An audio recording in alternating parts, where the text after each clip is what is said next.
오늘 하나님께서 우리에게 주신 말씀은 시편 24편 1절에서 6절 말씀입니다. 이제 봉독합니다. 하나님의 말씀을 경청하십시오. 땅과 거기에 충만한 것과 세계와 그 가운데에 사는 자들은 다 여호와의 것이로다. 여호와께서 그 터를 바다 위에 세우시며 강들 위에 건설하셨도다. 여호와의 산에 오를 자가 누구며 그의 거룩한 곳에 설 자가 누구인가? 곧 손이 깨끗하며 마음이 청결하며 뜻을 허탄한 데에 두지 아니하며 거짓 맹세하지 아니하는 자로다. 그는 여호와께 복을 받고 구원의 하나님께 의를 얻으리니 이는 여호와를 찾는 족속이요 야곱의 하나님의 얼굴을 구하는 자로다. 이 말씀 가운데 하나님의 은혜가 임하시길 원합니다. 아멘. 사랑의 주여 하나님 감사합니다. 이제 주님의 말씀을 듣는 시간입니다.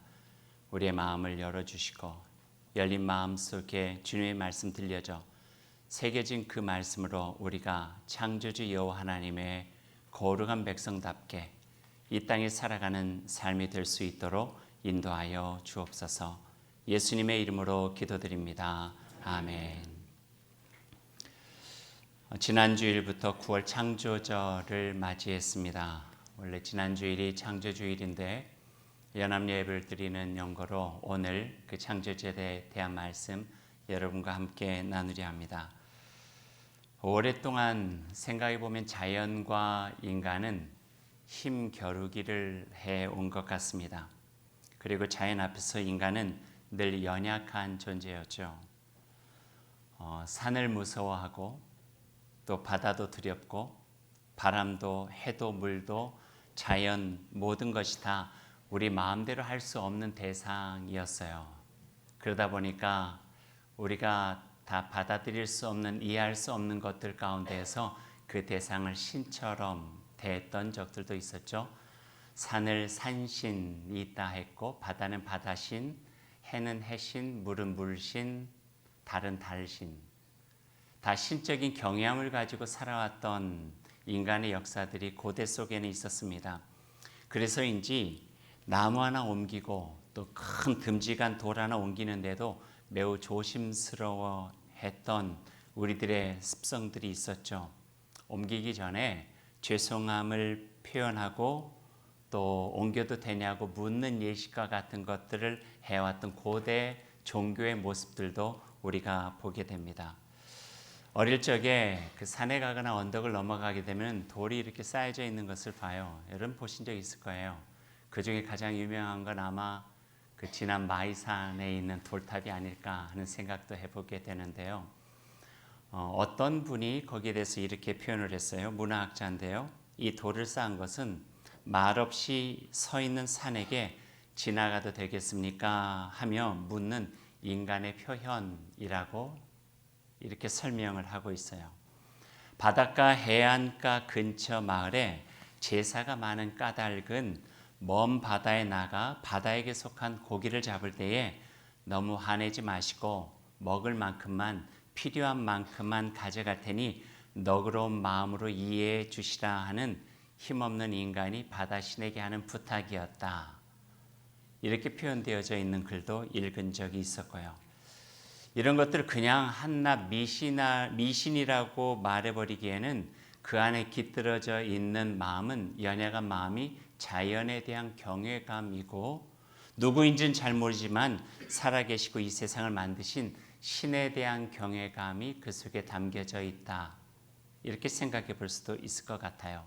그 안에는 내가 태어나기 전부터 오랫동안 있어 왔던 이 자연 만물 앞에 잠깐 들렸다 가는 인생, 길어봤자 요즘 100여 년 정도 살 수 있고 평균 잡어 한 7, 80년 정도 살다 갈 수밖에 없는 인생이 겸손하게 하나님의 것을 인정하고 잠깐 들려갔던 손님으로서 예의를 표하는 모습들이 있어 왔다 이렇게 여길 수도 있을 것 같아요.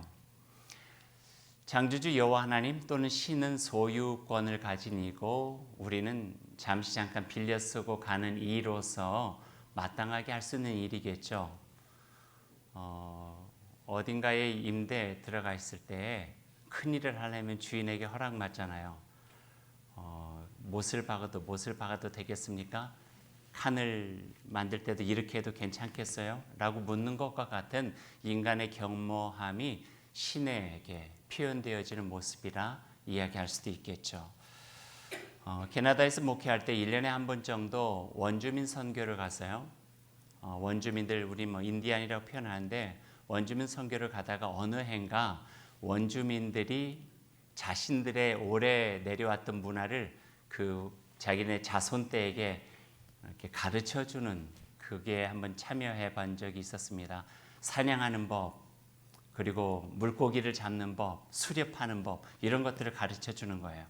그리고 한 일주일 동안 있으면서 마지막 날이 되어지면은 거기서 수렵하고 채집하고 사냥해서 잡은 것들을 함께 모아놓고 거기서 식사를 같이 해요. 초청을 받아가지고 거기 식사 자리에 있었는데 원재료를 가지고 음식을 만들었어요. 뭐 버팔로 고기도 있었고요. 사람 얼굴을 꼭 닮은 생선, 그들이 좋아하는 생선이 있었고요. 또 우리가 수달이라고 하나요? 비버. 그것도 이렇게 요리를 해가지고 가미되지 않은 요리법으로 그대로 이렇게 식사를 하게 된 것 경험한 적이 있어요. 식사를 하기 전에 앞에 추장과 같은 사람이 서가지고 음식 중에 한 일부분들을 다 걷어서 광주리에다가 이렇게 모아요. 원주민 말로 해서 잘 알아들을 수는 없었는데 옆에 한 원주민에게 설명을 들어보니까 이것은 이 음식이 모두가 다 신의 것이라는 거예요. 자연 만물의 것인데 우리에게 준 것에 대해서 감사하는 것과 너무 많이 먹지 않을 테니까 양해해달라고 너그러운 마음으로 받아주라고 하는 예식이다. 이렇게 설명을 해주는 것을 들은 적이 있습니다. 어쩌면 이 모든 것들이 자연에 대한 경외감이겠죠. 꼭 신을 거기다 넣지 않는다 할지라도 우리보다 먼저 거대하게 펼쳐진 이 자연 만물 속에 함께 살아가는 이의 겸손함이 우리 안에 있지 않았나 하는 생각도 해보게 됩니다. 그런데 바뀌었어요. 이렇게 자연을 경외하고 조심하며 무서워했던 우리가 중세에서 근대로 넘어오면서부터 바꿔지게 된 거예요. 아마 한 500년 전부터 그렇게 된 것 같아요. 근대로 넘어오면서 기계 문명이 발전하고요. 석탄이나 석유 같은 화석연료 이용한 산업화가 진행되면서 지금까지 기죽어 왔던 인간이 이제는 우리의 시대다. 자연을 정복할 수 있겠다고 하는 자신감을 표출하기 시작합니다. 그런데 어쩌면 그것은 자신감이 아니라 오만함이 아니었을까 여겨져요. 감히 넘볼 수 없는 산, 높아서 힘들어서 올라갈 수 없었는데 그 과학 문명을 이용해 가지고 케이블카를 하고 자기의 발밑에 산을 지배한 것처럼 느껴지기도 하고요. 거반산 정상까지 콘크리트로 길을 내 가지고 사륜구동차 멋지게 운전해 가지고 위까지 올라가기도 합니다. 배는 점점 더 커져서 파도의 크기를 넘어설 수 있는 무게감을 가지고 만들어지기 시작해요. 파도가 더 커지면 배도 더 커지고 파도가 더 커지면 배도 더 커지고 그래서 자신들이 만들어낼 수 있는 힘과 위력을 과시해내기도 하죠.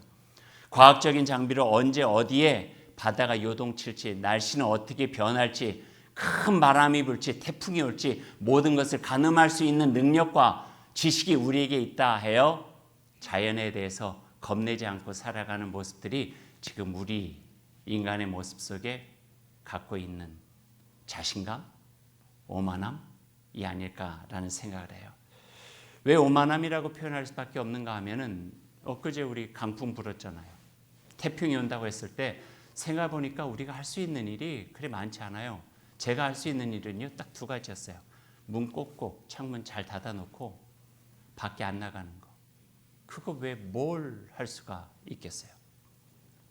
이제 더 이상 자연은 인간에게 있어서 신비로운 대상도 아니고 두려워할 대상도 아니었죠.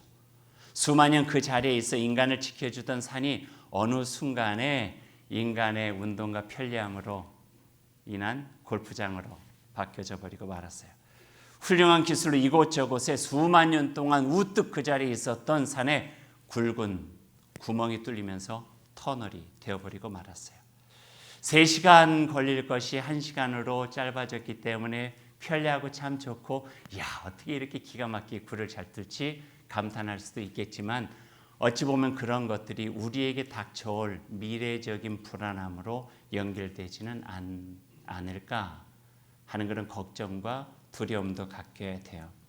수백만 년 그 자리를 지켜오면서 아주 서서히 사람 거의 눈치채지도 못하게 형성되어 온 갯벌과 오목조목한 바다의 모습은요, 눈 깜빡할 새에 대규모 성형수술이 진행됐고 전혀 알아볼 수 없는 before and after가 되어버리고 말았어요. 드디어 자연과 인간의 관계가 역정된 것일까요? 예전에는 자연이 갑이고 인간이 을이었는데 어느새 인간이 갑이고 자연이 을이 돼서 내가 마음만 먹으면 이걸 이렇게 할 수도 있어, 저걸 저렇게 할 수도 있어 과시하면서 살아가고 있는 기계 문명에 익숙한 저희 세대가 되진 않았나 하는 생각도 해버리고 말죠. 그리고 자연은 어찌 보면 늘 인간의 손길을 두려워하는 을의 입장으로 바뀌어 버렸고요. 그런데 요즘 우리는 늘 이 자연이 어쩌면 조금 화가 나 있는지도 모른다 하는 생각을 갖게 되었어요. 기후변화, 온난화, 남북극이 빙하는 녹아내리고요. 얼마 전에 TV에 나와 있는데 사람이 한 번도 가보지 못했던 남북극의 얼음 속에서, 그 빙하 속에서 미세먼지와 중금속이 발견된다는 거예요. 들어보셨어요? 어떻게 그런 일이 있을까? 공기의 흐름 속에서 인간이 만든 찌꺼기들이 거기에 내려앉게 된 것이죠.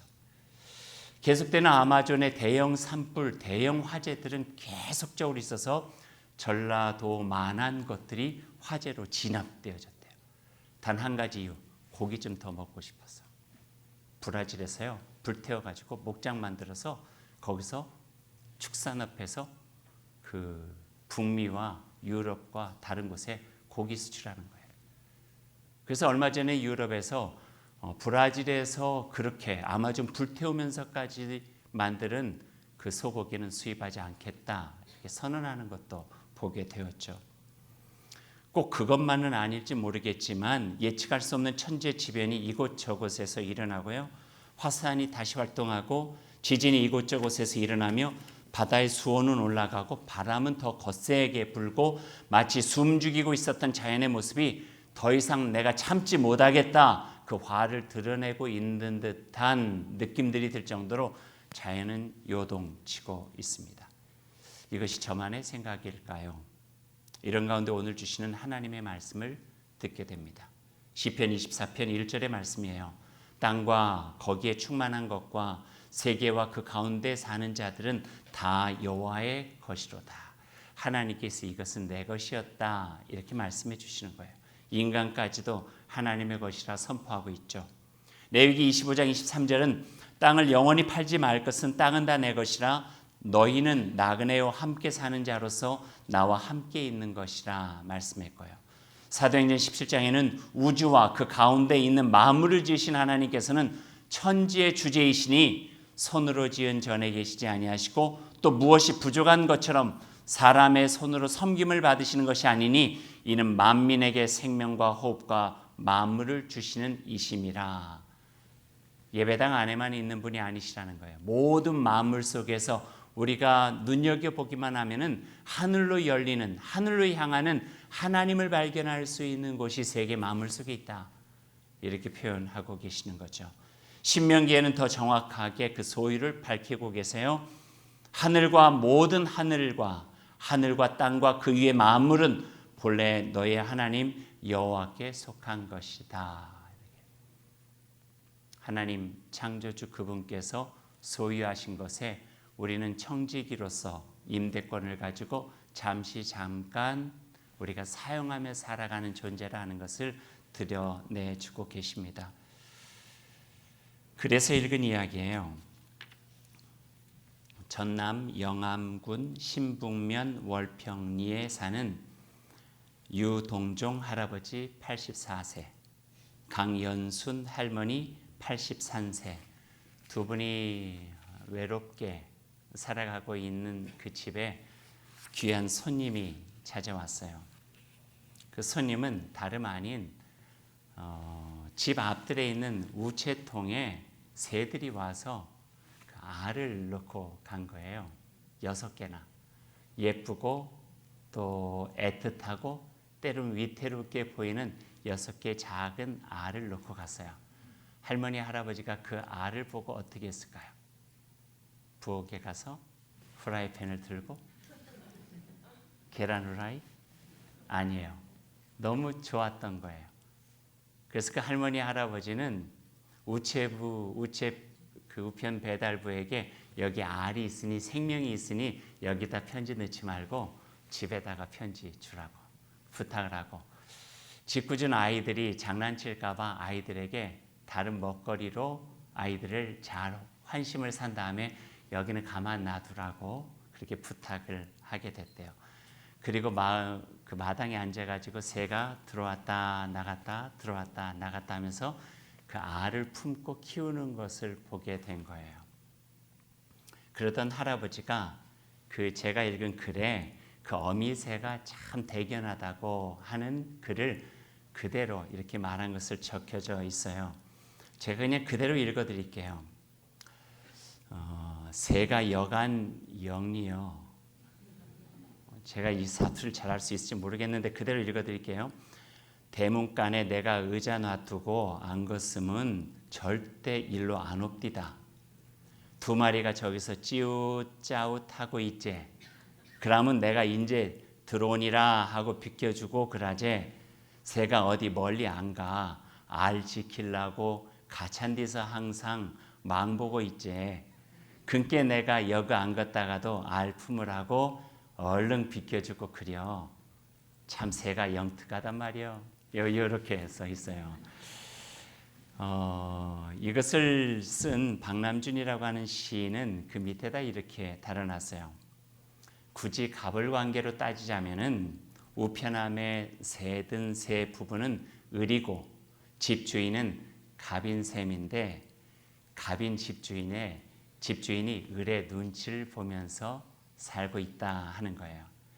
그래서 그분은 이 나이 드신 할아버지 할머니에 대해서 이렇게 표현을 하고 있어요. 그분들은 작은 새도 아끼고 사랑하신 하나님의 마음을 가진 분들이었다. 이렇게 표현을 해요. 창조주 하나님을 믿는다고 하는 것이 무엇일까요? 얼마나 거창한 걸까요? 거창하지 않아요. 어떻게 보면은 소중한 거예요. 하나님의 마음이 내 안에 깃들어 창조주 여호와 하나님의 그 마음을 경외하고, 그리고 그 마음을 가지고 나의 삶의 주변에 있는 생명을 알뜰히 살피고 소중하게 살아가는 그 마음 속에 창조주 여호와 하나님을 경외하는 그분의 백성으로 살아가는 삶이 있다고 하는 것을 가르쳐 주고 계시죠. 오늘 시편 24편이에요. 땅과 그 안에 가득 찬 것이 모두 다 주님의 것, 온누리와 그 안에 살고 있는 모든 것도 주님의 것이다 하는 거죠. 자연 만물은 어찌 보면은 하늘을 향하는 문이에요. 자세히 들여다보면은 그곳에서 하늘을 볼 수 있고 또 그곳에서 하나님을 경험할 수 있게 된다는 말씀이에요. 인류가 출현한 이래 세계 인구가 10억 명이 될 때가 1810년, 200년 전이래요. 근데 10억 년에서 200년이 지난 지금 70억이 되어버리고 말았어요. 인구가 많아지니까 이곳저곳에서 다른 종들이 멸종해 가고 있어요. 더 편리해지고 더 잘 먹고 더 잘 살고 싶은 끝없는 인간의 욕망 속에 하나님의 창조의 질서와 조화로운 세계가 훼손해 가고 있는 거예요. 인간으로부터 야기된 새로운 멸종이 멀지 않았다는 경고음이 이곳저곳에 도처에서 들려오기도 하고, 이러다가는 인간마저도 멸종할 수밖에 없다 하는 소식도, 그 경고도 듣게 돼요. 경제의 논리가 생명의 논리를 압도하던 이 시대는 어쩌면 창조주 여호와 하나님을 경외하는 그 마음으로 이제는 그만 내려놓아야 될 것 같아요. 생명 중심적 사고의 회심과 회개가 필요하고, 또 이렇게 살아가는 것이 어쩌면 하나님을 믿고 창조주 여호와 하나님의 백성으로 살아가는 이들의 신앙 고백이고 하나님을 믿는 삶의 모습이라 이렇게 가르쳐 주고 계십니다. 순서로도 맨 마지막에 태어난 것이 인간인데 먼저 난 하나님의 피조물과 함께 살아가려 애쓰는 겸손과 지혜는 더 깊이 요구되는 것이 아닐까 하는 생각을 이 창조절에 해보게 됩니다. 말씀했죠. 지난 주일 링링이 지나간 자리가 매우 거칠고 험합니다. 앞으로 점점 더 세지고 점점 강해질 수밖에 없다고 하니까 두렵고 걱정이 되죠. 늦었다 생각할 수도 있겠지만 그러나 지금이라도 하나님 창조주 여호와 하나님 경외하는 그 마음으로 주님의 피조물답게 하나님의 백성답게 이 땅에서 모든 마음을 존중하고 하나님의 나라 속에서 함께 살아가는 우리의 모습이 필요한 시대라 여겨지게 됩니다. 오늘 우리에게 주시는 주님의 말씀입니다. 우리 함께 기도하겠습니다. 하나님, 창조절 시작하면서 주님의 말씀 듣습니다. 말씀으로 듣고 또 자연에서 듣습니다. 세계 만물 속에서 우리에게 들려주시는 하나님의 음성이 있습니다. 겸허하게 하시고 열린 마음으로 그 음성 듣고 우리를 통해서 하시고자 하시는 하나님의 참된 질서와 그 뜻을 이루어가는 저희가 될 수 있도록 인도하여 주옵소서. 예수님의 이름으로 기도드립니다. 아멘.